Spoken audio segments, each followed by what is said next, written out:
profesor Reynero Auris, presidente del Movimiento de Agrupación Social, un luchador reconocido por los sectores populares, ¿no? Saludo también a José Picón, que lo conozco,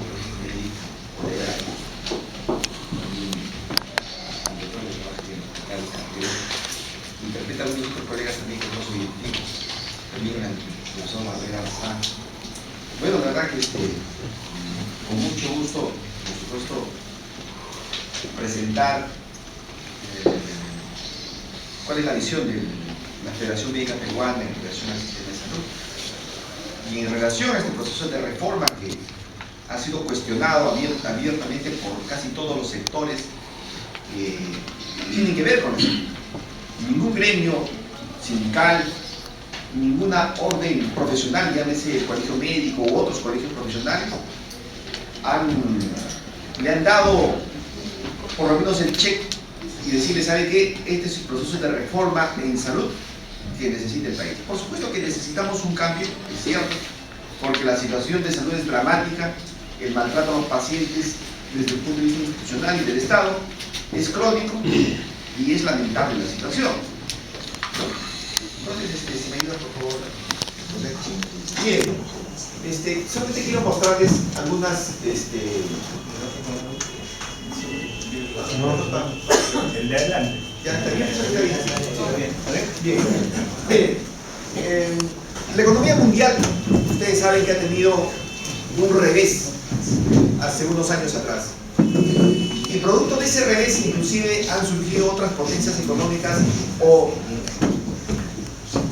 países con un potencial económico muy fuerte, ¿no? Es el caso de Brasil, la India, la China, sobre todo, ¿no? Y lo que está pasando, por lo menos en la proyección para el 2014, es que esa economía en el mundo se está recuperando de manera progresiva. O sea, ya no estamos en un proceso de desaceleración económica mundial, hay un ligero crecimiento, una tendencia a la estabilización. Bueno, yo he sacado la información del Fondo Monetario Internacional, he sacado la de Goldman Sachs, para ver cuál es la proyección para el 2014, por ejemplo, ¿no? Estados Unidos en 2014 debería crecer aproximadamente un 1.7%, Europa ya no está en declive, ya no está estancada, un ligero incremento de 0.8%, los países emergentes en un 5.5% y la China, que bueno, es un país que en realidad económicamente al Perú prácticamente lo ha estado arrastrando porque nosotros somos fundamentalmente un país de exportador de materias primas a la China y un crecimiento económico casi estable del 7.6%, aunque la China ha crecido mucho más en otros años, ¿no? La siguiente, por favor. Y esto es lo que ha pasado en el Perú. En el Perú nosotros en la década de los 80, de los 90, hemos tenido una crisis económica espantosa, pero sin embargo con el advenimiento de la democracia, las libertades democráticas, no, prácticamente existe un despegue económico, ¿no? Un despegue económico que coincide precisamente con el ingreso de Alejandro Toledo a la economía peruana y le da un manejo económico obviamente muy restrictivo, con una caja fiscal muy dura y obviamente el repunte económico que tiene un impacto también incluso con la disminución de la pobreza, ¿no? Del 55% a 28% prácticamente después del año 2000. Entonces tenemos más o menos cuál es la tendencia del Producto Bruto Interno en países latinoamericanos y Perú en realidad está en una condición bastante expectante, ¿no? La siguiente, por favor. Fíjense, esto es lo que pasó económicamente en el Perú. El gobierno de Alan García, un desastre total entre el 85 al 90. Fujimori se suponía que debía haber un manejo disciplinado porque le imponía un modelo neoliberal muy clásico, ¿no? Y después cuando viene Valentín Paniagua y prácticamente todo el despegue económico en función a cuántas reservas internacionales tenemos nosotros en estos momentos, ¿no? Ahorita estamos por encima de los 65.000 millones de dólares, ¿no? En reservas internacionales netas, cosa que si vemos pues, por los resultados que tenía Alan García en su primer gobierno obviamente eran lamentables, ¿no? Y lo que ocurre en el país en estos momentos es que muchos economistas dicen que estamos prácticamente en un piloto automático, pero a pesar de ello hoy existe una desaceleración económica, ¿no? Y las proyecciones así, ¿no? Las proyecciones para el 2014 es que en América Latina el Perú debería tener un crecimiento mucho mejor para el 2014 de acuerdo a las tendencias, pero El auspicioso 5.7 o 6% de crecimiento económico, ya vemos que no va a cumplirse como estaba proyectado, probablemente sea mucho menor. Pero lo rescatable de ello es que el Perú, con este manejo económico muy endurecido, por cierto, va a tener una tasa de inflación la más baja de Latinoamérica en proyección para el 2014. Pero fíjense, hay países como Bolivia, por ejemplo, que tiene un crecimiento económico de 4.8%, es la proyección económica para el 2014, y no necesariamente Bolivia comparte el mismo esquema económico que el Perú. La siguiente, por favor. Esta es la pirámide socioeconómica del Perú de 2011, ¿no? Este es a propósito de una encuesta realizada, y como vemos, este crecimiento económico ha sido tan inequitativo porque en el Perú, ¿no?, existe apenas un 2% que concentra bastante el poder económico, ¿no? Y vemos como el ensanchamiento de la pared, de la pirámide, ¿no?, en el nivel socioeconómico, por ejemplo, en la zona rural es mucho mayor. Esto quiere decir que el crecimiento económico ha sido muy desigual. Mientras algunos concentran el poder, obviamente el resto, la distribución económica, así muy inequitativa. La siguiente, por favor, ¿no? Entonces, el modelo económico neoliberal establece que la condición de pobreza en el Perú es que, si es que es pobre, si es que tiene una ganancia de 230 soles por individuo, ¿no? O sea, el que gana más de 231 soles ya no es pobre, ¿no? Es un criterio matemático absolutamente absurdo, ¿no? Y bueno, si hablamos de las familias, de 1088 soles por familia, de acuerdo a los requerimientos del Banco Mundial. Entonces, ¿qué es lo que ocurre?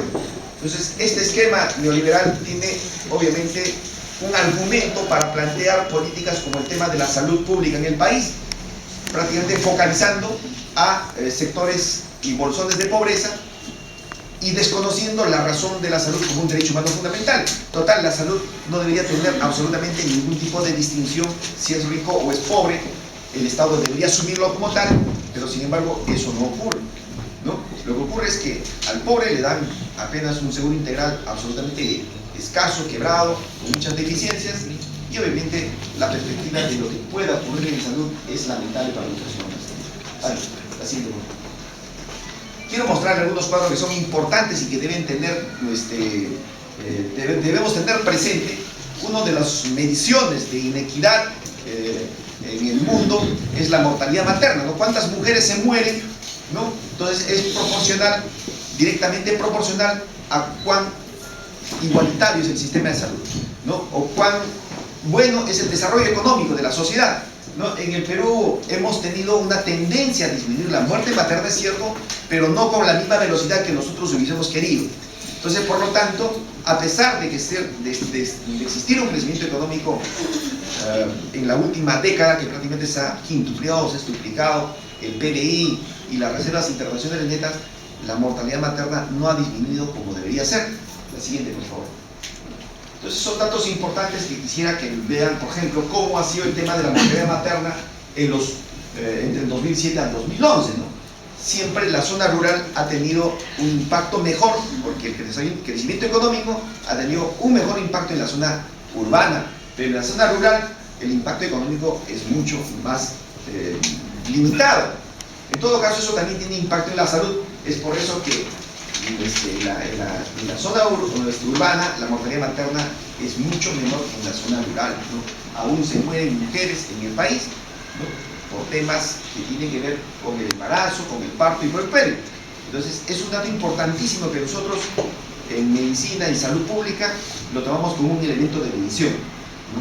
La siguiente, por favor. Entonces, esta es la tasa de mortalidad infantil distribuido por regiones en el país, y existen regiones absolutamente abandonadas que tienen una tasa de mortalidad infantil altísima, ¿no?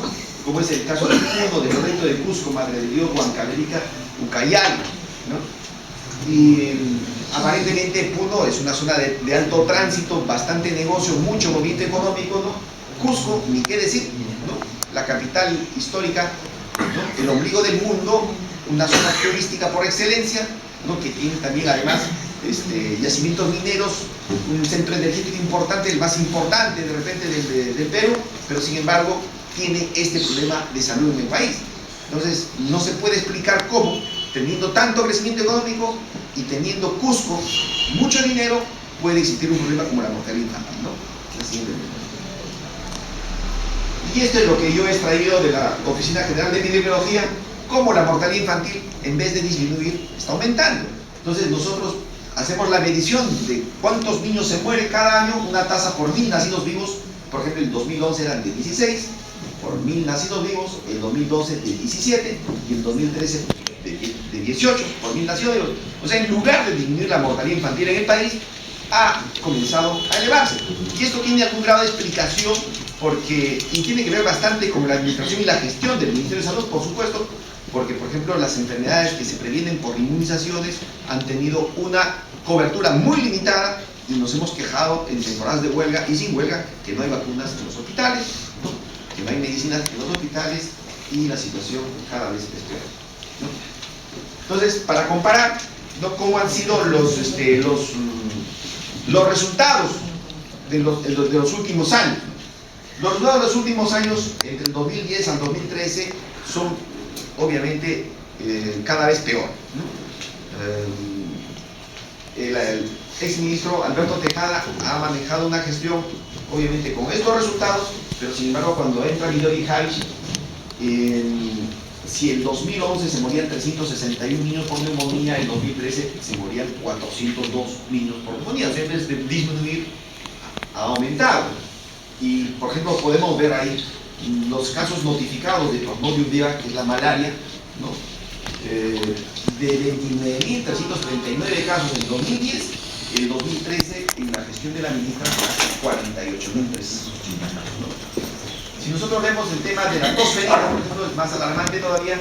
Si en 2010 teníamos 66 casos de tos ferina, o sea, la tos convulsiva, en 2013 teníamos 1.540 casos. Entonces, los resultados son malísimos, ¿no? Es por eso que nosotros de manera reiterada no le decimos que su gestión de la señora ministra es pésima, ¿no? No ha tenido ni siquiera un resultado favorable para poder mostrarle al país y decirle al señor presidente Ollanta Humala: ¿sabe qué? Estoy muy bien, he avanzado en la gestión, he disminuido los indicadores sanitarios y por lo tanto, obviamente tendría que ser ratificada en puesto. O sea, no existe absolutamente ninguna justificación para que la señora ministra continúe en ese puesto, ¿no? Bueno, el tema de la tuberculosis hasta ahora no se puede controlar. Yo me acuerdo muy bien cuando recién asumió el presidente Ollanta Humala, asistió a un evento en el Agustino, lo celebraron con bombos y platillos, el compromiso por reducir la tuberculosis en Lima Metropolitana, pero hasta ahora absolutamente nada, ¿no? Cada año se enferman 35.000 nuevos peruanos con tuberculosis y eso es de nunca acabar. La siguiente, por favor. Además, nosotros tenemos la tasa más alta del mundo en el tema de tuberculosis extremadamente resistente, ¿no? Es la forma letal, grave, y que no existe medicina para resolver el problema de esos pacientes, ¿no? Y los indicadores también, como de nutrición crónica, también se ha mostrado en diferentes foros, en diferentes eventos, cada vez estamos peor. La siguiente, por favor. Y lo mismo pasa con la anemia crónica, ¿no?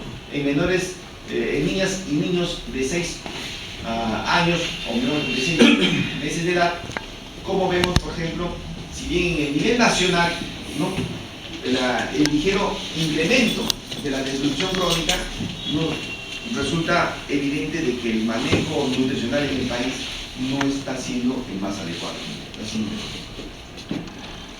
Bueno, este es un resumen más o menos para poder mostrarles cómo están los servicios de salud en el país, ¿no? Si bien es cierto, ha habido una disminución de la pobreza, pero sin embargo en la zona rural la pobreza obviamente no ha disminuido en la velocidad que debería ser, ¿no? La inequidad ha aumentado. Si nosotros vemos, por ejemplo, en el tema de la desnutrición crónica, vemos cómo se ha incrementado, y en la anemia en niños de 5 años también, ¿no? La siguiente, por favor.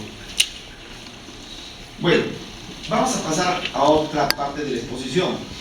¿Cómo están gastando las familias del Perú en el tema de la salud? ¿No? Tenemos nosotros, por ejemplo, la tendencia del gasto de los hogares en la atención de salud del 2002 al 2002. Entonces, en el Perú, más o menos estamos hablando del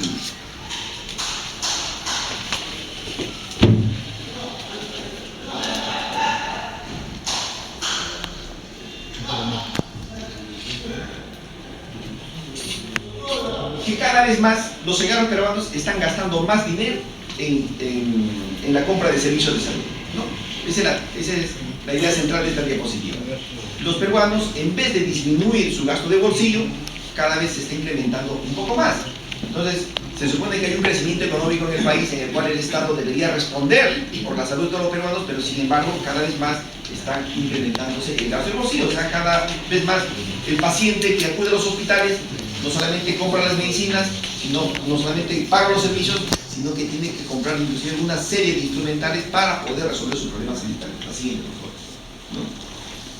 Entonces, fíjense cómo es la tendencia del financiamiento de la salud en el país, ¿no? La tendencia del financiamiento de la salud en el país es la siguiente. ¿Quién es el que más gasta en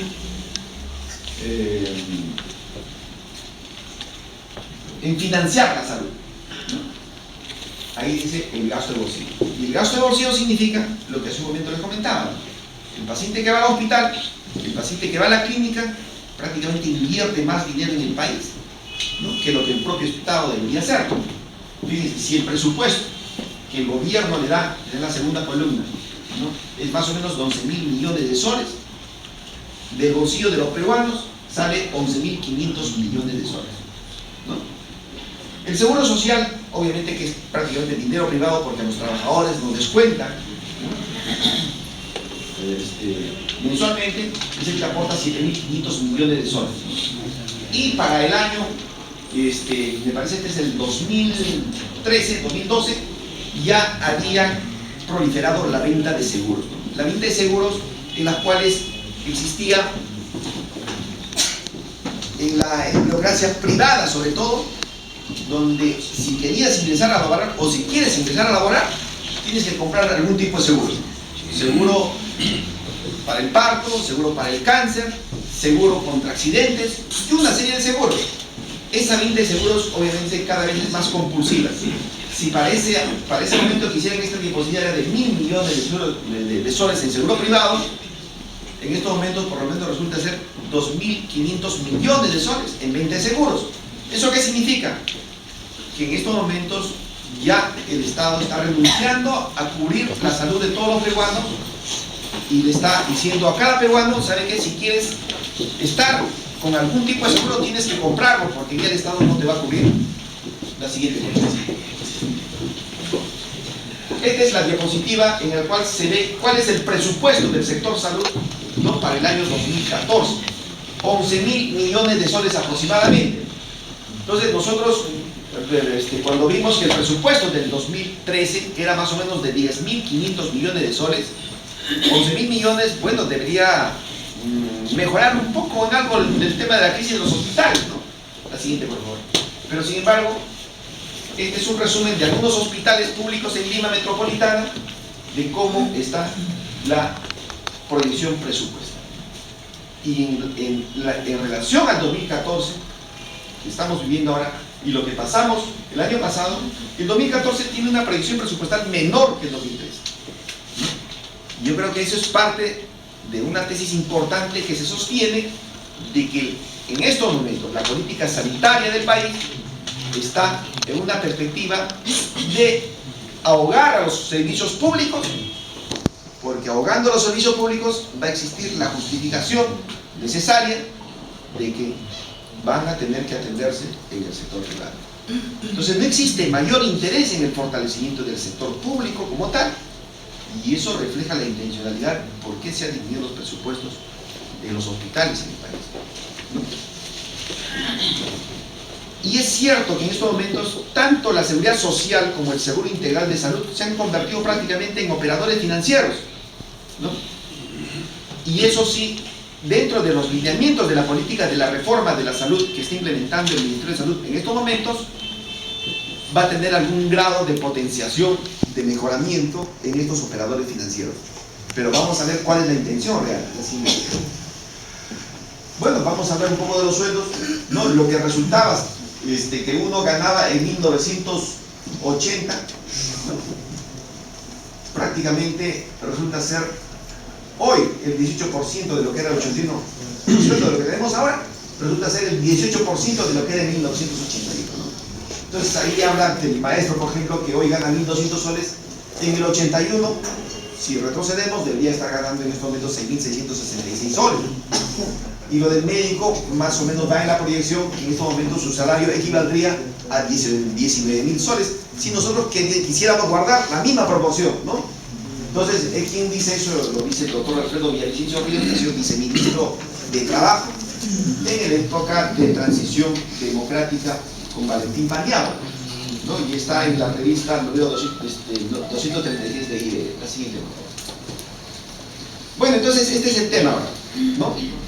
Una vez visto más o menos el diagnóstico, cómo está el panorama, el tema de la reforma de la salud, obviamente existe una contradicción histórica entre quienes abordan desde el punto de vista de fortalecer los servicios públicos o quienes apuestan por promover la privatización de la salud. Entonces, esa contradicción histórica que va a ser seguramente inacabable, porque así es la vida y el mundo también es inacabable. Entonces, en el Ministerio de Salud en estos momentos hay una hegemonía de un sector que dirige la salud desde hace algunos años atrás y que prácticamente se reciclan los funcionarios y que están promoviendo este tipo de reforma en el país, ¿no? Entonces, en el 2013 le encargan al Consejo Nacional de Salud, ¿no?, elaborar los lineamientos de la reforma de la salud del país. ¿Y cómo es la composición del Consejo Nacional de Salud? Es prácticamente representado por todas las instituciones que tiene en estos momentos el Estado, pero menos los trabajadores. O si los trabajadores tienen, es una mínima proporción en ese Consejo Nacional de Salud. Entonces, era obvio que los resultados, para poder tener las conclusiones, era pues de una orientación absolutamente clara, ¿no? La siguiente, por favor. Y esto tiene aún un origen mayor. En el año 2009 se aprueba la Ley del Aseguramiento Universal en Salud. Esta Ley del Aseguramiento Universal crea prácticamente el marco sobre el cual en estos momentos se está legislando en materia sanitaria. La Ley del Aseguramiento Universal de Salud se aprobó en el gobierno de Alan García. ¿Y quién era su ministro de Alan García? El señor Óscar Ugarte Urbius, ¿no? Él era su ministro. Después de Garrido Leca, ¿no?, de triste recordación, entra Óscar Ugarte Urbius como ministro de Salud, ¿no? Entonces saca esta ley. Y bueno, vamos a tratar de hacer un análisis de este tema. ¿Cuál es el objeto de la ley? Dice: la presente ley tiene el objeto de establecer el marco normativo del aseguramiento universal en salud. Las tendencias en estos momentos en el mundo, o es que haces la política en función a políticas de aseguramiento, o sea, promueves seguros, seguro para pobres, seguro para trabajadores, seguro el que quiere comprar un mejor seguro. Entonces, ese tipo de propuestas está establecida en esta ley a través del aseguramiento universal. Este término de aseguramiento universal es confuso porque nos podría engañar y nos podría decir: oh, aseguramiento universal, todos estaremos asegurados. Y no es así, porque es absolutamente discriminativo. Porque, repetimos, el seguro integral de salud es un seguro pobre para pobres. La seguridad social en salud es un seguro para trabajadores con todas las limitaciones que tiene. Y el que tiene plata, obviamente, puede comprar un seguro. Entonces, esa es la esencia de esta ley del aseguramiento universal.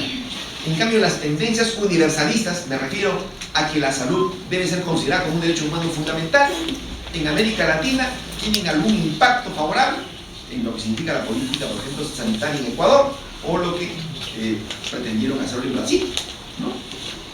Las tendencias de aseguramiento universal, bajo este mismo enfoque, han fracasado, por ejemplo, en Colombia. En Colombia han tenido un fracaso estrepitoso. Luego de 20 años, la clase política dijo: no puede ser, porque no podían controlar enfermedades, los indicadores sanitarios que les he mencionado.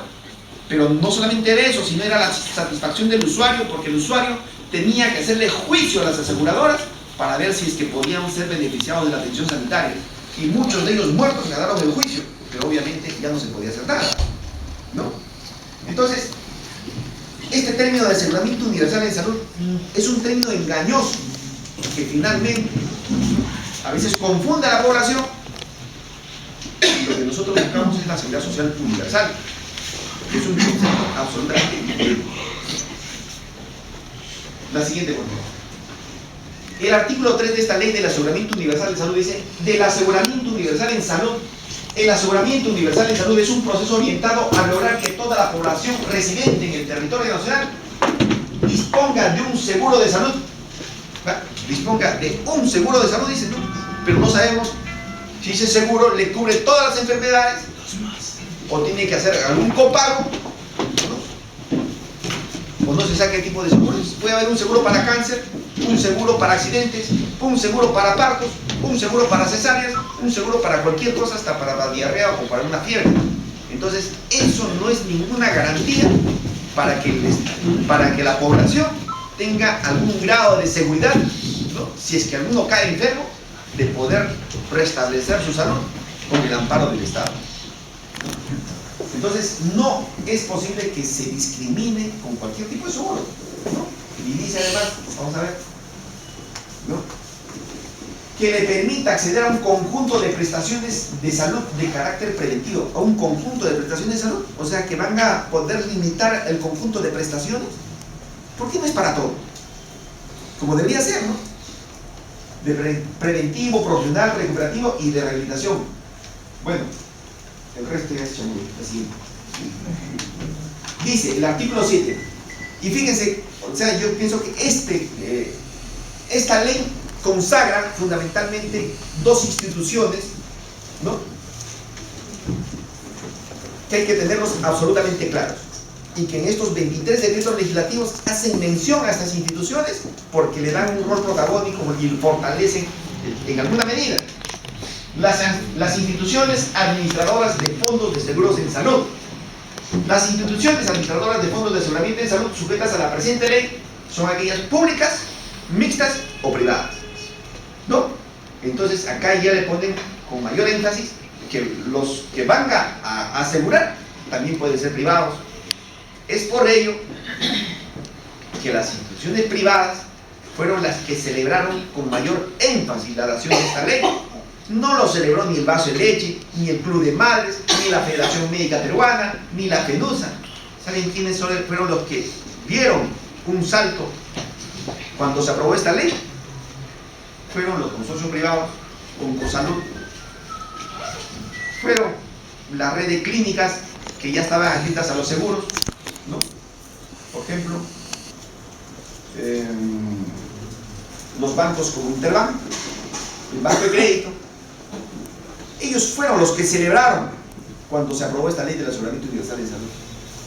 Obviamente la Federación Médica en su momento dijo que esto no era posible, que esto era absolutamente perjudicial para la salud, y el Colegio Médico en el 8º Congreso Médico Nacional del 2009, cuando evaluó esta ley, pidió su derogación, ¿no? Entonces aquí consagran que los que van a manejar el seguro ya no solamente van a ser públicos, sino también privados, ¿no? La siguiente, por favor. Y acá viene el segundo detalle. Las instituciones prestadoras de servicios de salud son los establecimientos públicos, privados o mixtos, y consagran que ahora, a partir de esta ley, ¿no?, inclusive puede haber un cruce en la prestación y en los que tienen los seguros.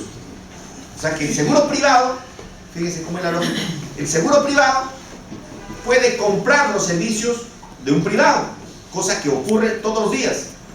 Pero este seguro privado podría comprar también los servicios públicos, pero eso nunca va a ocurrir. ¿Por qué? Porque supuestamente el privado no va a comprar los servicios de un servicio que está casi quebrado, ¿no? Pero sí ocurre al revés. El asegurador público, que es E-Salud, o el Seguro Integral de Salud, que son operadores financieros públicos, ellos sí pueden comprar servicios públicos, que le compran a nuestros hospitales públicos, pero también a los privados. Entonces ahí va a haber una competencia real entre lo público y lo privado. O sea, el Hospital Loaiza va a competir con clínicas privadas y ya está en ese proceso. Todos los hospitales públicos compiten ahora con el servicio privado, porque el Seguro Integral de Salud puede entregarle los servicios de los asegurados en el SIS al sector privado.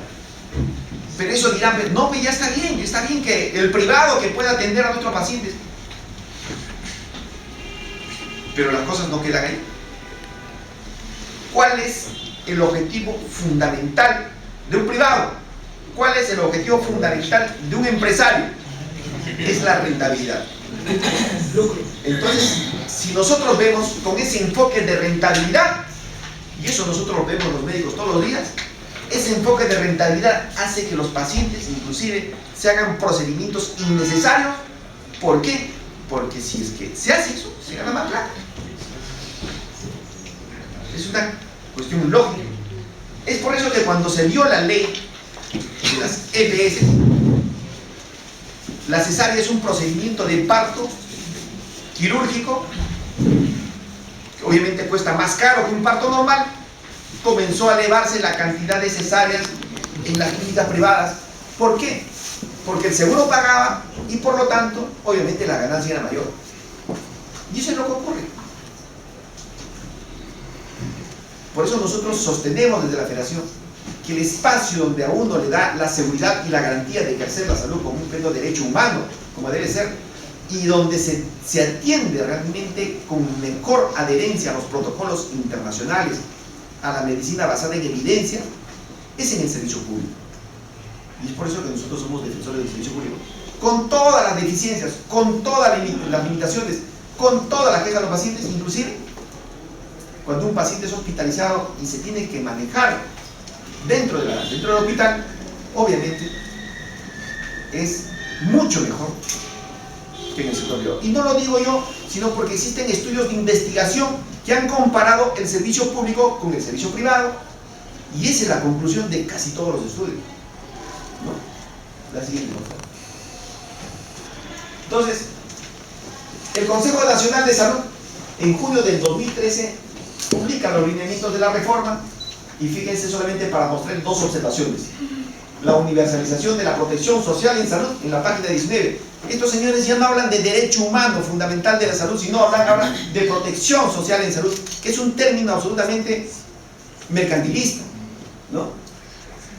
Cuando se refieren al tema de poblacional, es decir, que toda la población cuente con algún tipo de cobertura. O sea, no es una cobertura universal, sino dicen con algún tipo de cobertura, y lo dicen con claridad ellos. O sea, no pueden esconder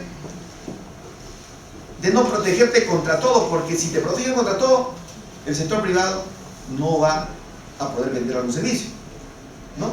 Y dicen el tema prestacional, es decir, que toda la población tenga acceso a un conjunto razonable de prestaciones ilegales, y lo que no le parece razonable no lo van a cubrir. Entonces, ese es el tema de fondo y la contradicción que existe en estos momentos en relación al tema de la reforma. La siguiente, por favor. ¿No? ¿Y cómo va el Seguro Integral de Salud? A pesar de que en estos lineamientos dijeron que van a potenciar el SIS, sin embargo la velocidad de crecimiento de la cantidad de asegurados es mucho mayor que la velocidad de crecimiento del financiamiento.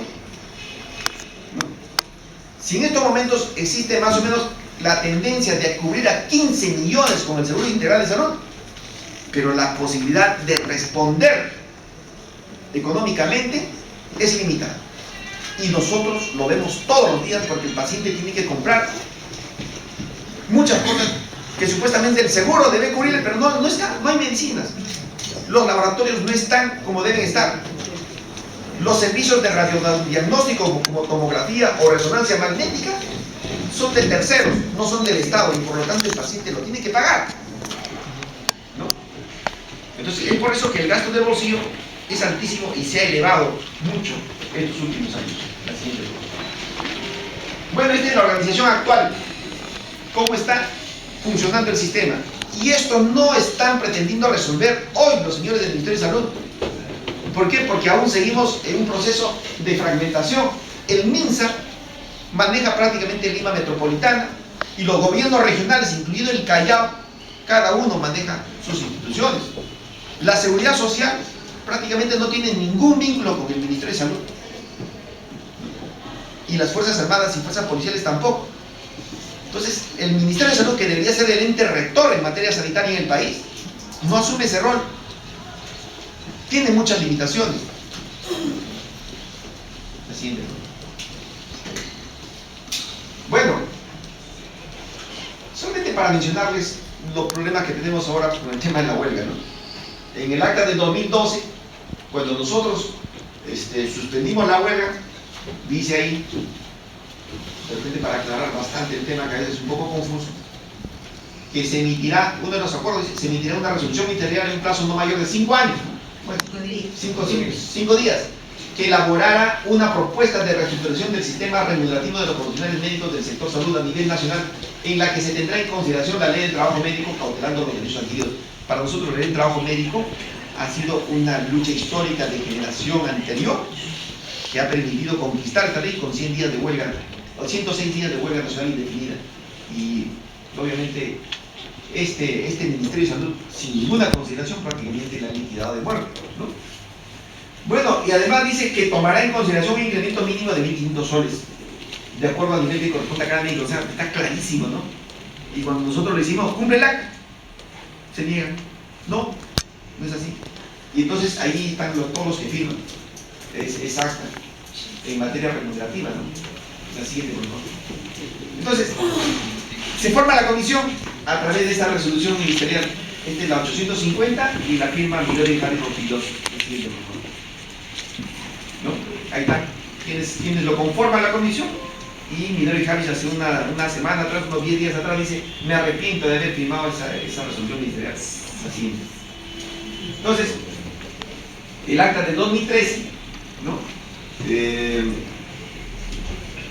Establece una serie de conceptos fundamentalmente, y que, por ejemplo, dice en el punto 6, la Federación Médica Peruana y la Asociación Nacional de Médicos del Ministerio de Salud participará brindando aportes, sugerencias y propuestas en tema de la reforma de salud, cosa que nunca se ha producido porque nunca hemos participado en este proceso de reforma, excepto en las que ya brindó opinión, tal como relacionada a la Resolución Ministerial 850-2012, que se refiere a la escala remunerativa que se preparó.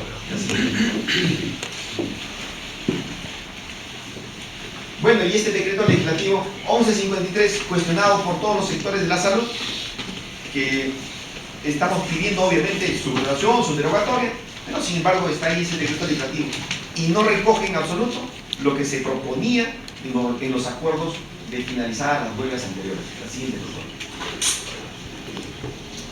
Bueno, estos son los que hablan los artículos que derogó de la ley de trabajo médico, la siguiente, por favor, que tienen que ver fundamentalmente con el tema de la jornada laboral y tiene que ver con el tema de la equiparidad de remuneración. A igual función, igual remuneración, ¿no? Y la jornada laboral de los profesionales médicos y de todos los trabajadores de la salud tiene que ver con una jornada que está establecida en estudios internacionales. La OMS lo recomienda, no debe ser más de 6 horas por día, porque a mayor exposición dentro de los hospitales, obviamente más riesgo de enfermedad, ¿no? Obviamente, si los choferes del transporte interprovincial no pueden manejar de 4 horas, es lógico que existe un agotamiento mental en cualquier actividad. Y para los médicos han establecido esta jornada laboral y para todos los trabajadores de la salud, ¿no? Bueno, pues la verdad es que solamente para mostrarles de que no ha habido ningún incremento de 1.500 soles. El incremento final después de esta reforma salarial ha sido para este doctor, bueno, que ahí está su nombre, lo pueden ubicar, 39 soles 59 centavos. Eso es incremento, ¿no? ¿Y dónde están los 1.500 soles? No hay. La siguiente cosa. Esto es lo que gana un médico en el Cusco, 1.831 soles. Es un médico obviamente contratado por el sistema CAS, pero eso es lo que recibe finalmente. La siguiente. Entonces, ¿cuál es la propuesta de la Federación Médica Peruana?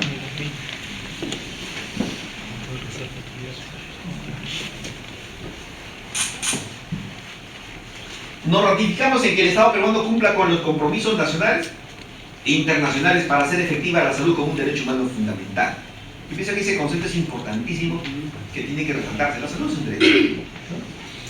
E impulsar un sistema de salud que democratice la salud, sustentados en los principios de universalidad para todos, sin exclusión, integralidad, que descubra todas las enfermedades sin ningún tipo de exclusión, solidario, obviamente el que tiene más tiene que aportar más y el que tiene menos aporta menos, Y eso se deduce de repente de los impuestos que nosotros aportamos permanentemente, ¿no? Inequidad, igual para todos. ¿Por qué tengo que dar un tratamiento distinto por condición económica? No tiene absolutamente ningún sentido, ¿no? Y ser abordada como política de Estado y condición necesaria para el desarrollo de la sociedad. Demandamos por eso un consenso para reformar la salud con un sistema de salud organizado, financiado y gestionado democrática, descentralizada y participativamente, en la cual todos estamos involucrados, ¿no? Total, la salud no solamente es de exclusividad de los funcionarios ni de los trabajadores, sino también de los pacientes, ¿no? Los pacientes también deberían participar en la propuesta de una reforma de salud. Así, ¿no? Entonces, ¿cuál es la situación actual del Ministerio del Sistema de Salud? Por ejemplo, el MINSA tiene en estos momentos una débil rectoría, ¿no? Nosotros proponemos que debe haber una transformación en una efectiva dirección política y conducción estratégica desde el Ministerio de Salud como un ente rector único nacional. Total, los esfuerzos que hace la Seguridad Social, las Fuerzas Armadas o inclusive el sector privado a veces son una duplicación o triplicación de esfuerzos para un mismo resultado. Pero si se tuviese un ente rector único, probablemente las cosas se potenciarían en una mejor dimensión. El nivel de descentralización en este momento es desordenado, burocrático, ineficiente, desfinanciado al servicio del libre mercado. Ay, por si acaso, ¿quién dirige la Oficina Nacional de Descentralización? Un joven, un muchacho que tampoco tiene título profesional. Y no es que sea pecado no tener título profesional, sino es que es tan ineficiente que el proceso de descentralización de salud es un fracaso total, ¿no? Entonces nosotros proponemos una descentralización financiada. Tienen que darle posibilidad a las regiones de poder tener un manejo económico adecuado, con cierta autonomía, que puedan financiar sus servicios de salud, ¿no? Obviamente tienen que tener una orientación técnica también, porque algunos sí tienen poder económico, ¿no? En vez de renovar sus establecimientos de salud, le hacen un monumento, no sé, a cualquier cosa, inclusive sus escuelas, sus centros de salud, están hechos una desgracia, ¿no? El nivel de participación social en estos momentos es utilitarista y mercantil, ¿no? Por ejemplo, la administración compartida, los sistemas clásicos que en algún momento se impusieron en el país, ¿no? Es cierto para nosotros que la población debe tener una participación protagónica en la salud, sobre todo en el tema de la promoción, de la prevención de las enfermedades, ¿no? Tiene que ser consciente y organizada. La siguiente, por favor. En estos momentos el ejercicio del derecho a la salud está condicionada por superposición de criterios, ¿no? Si eres pobre, le repito, le doy este tipo seguro. Si soy empleado público, me voy al seguro social, y si tengo capacidad de pago, me voy a una clínica privada. No debería existir esa condición. Y la propuesta de la Federación es que el ejercicio ciudadano incondicional para la atención de salud solamente bastaría la presentación de su DNI para ser atendido en cualquier establecimiento de salud. La inversión en salud pública es insuficiente en estos momentos en asignación e ineficiente en la ejecución del gasto público. Lo poco que se le asigna de presupuesto al sector a veces retorna al Ministerio de Economía y Finanzas. Entonces nosotros nos ratificamos en que el incremento debería ser de manera progresiva hasta llegar a los estándares latinoamericanos. Me equivoqué cuando dije que nosotros éramos de repente el penúltimo país en que el Estado financiaba la salud, y un periodista me corrigió: no somos el penúltimo, somos el último, porque Haití inclusive nos gana en relación al PBI, ¿no? La siguiente. Fuentes de financiamiento múltiples con alto gasto de bolsillo. Eso es lo que existe actualmente, y nosotros debemos buscar de que el gasto de bolsillo se elimine, ¿no? Hacia una fuente de financiamiento principalmente pública y complementariamente privada, es cierto, pero fundamentalmente pública. La organización de fondos múltiples con diversos intermediarios financieros es lo que ocurre actualmente, ¿no? Y nosotros lo que apuntamos es hacia un fondo público integrado, con una eficiente administración que refleje exactamente la integridad de dichos fondos.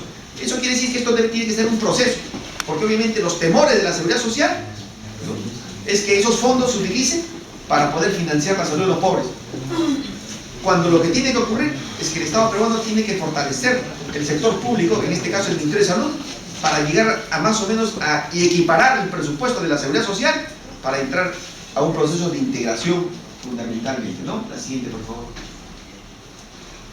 En el tema de política de recursos humanos, en este momento es caótico, limitado y con tendencia a la flexibilización laboral. El haber eliminado muchos artículos de la ley de trabajo médico va en esa tendencia, en esa orientación. El querer ingresar a los trabajadores del sector público a la ley civil va en esa dirección, a flexibilizar laboralmente, prácticamente sin derechos. Y uno, cuando tiene que hacer huelga, puede hacer huelga por cualquier cosa, menos por mejora económica, ¿no? Así está la ley civil, ¿no? Entonces nosotros obviamente apostamos a que tiene que existir un trabajo digno y con derechos, ¿no? Así. ¿Cómo es el tema de los medicamentos? Y a propósito, hay un decreto legislativo de los medicamentos que le permite en estos momentos que prácticamente liquida las farmacias públicas de los servicios de salud. Uno con su receta va a tener que ir a Incafarma o a FASA o a Telefarma, ¿no?, para poder recoger su medicación. ¿Y cuánto le cuesta al Estado? Si en el hospital, bajo las compras corporativas, le costaba, por ejemplo, 1 centavo una aspirina al Estado peruano, hoy el Estado peruano va a tener que pagar 1 sol por la aspirina al servicio privado. O sea, hay una elevación de los costos tremendo. Entonces, prácticamente en el tema de la política nacional de medicamentos se está prácticamente tendiendo a la privatización absoluta. Es por eso que no ha sido casual, por si acaso, que la red de cadena de farmacias en el Perú ha sido comprada por unos 3 consorcios privados, ¿no? Y también ocurre lo mismo con las clínicas. Los médicos ya no son más dueños de los consultorios de las clínicas. ¿Quiénes son los dueños de las clínicas? Pacífico, Rima, Auna, Sana. Entonces ya, el médico de antaño, en el cual se daba el lujo de tener un consultorio privado y de repente tener algún grado de economía, ya no es eso. Ya eso ya es parte de la historia, ¿no? Y es que el médico también ahora es un asalariado y también un subempleado. Así es. Bueno, así es. Y bueno, cuando iniciamos la huelga, muchas gracias a todos.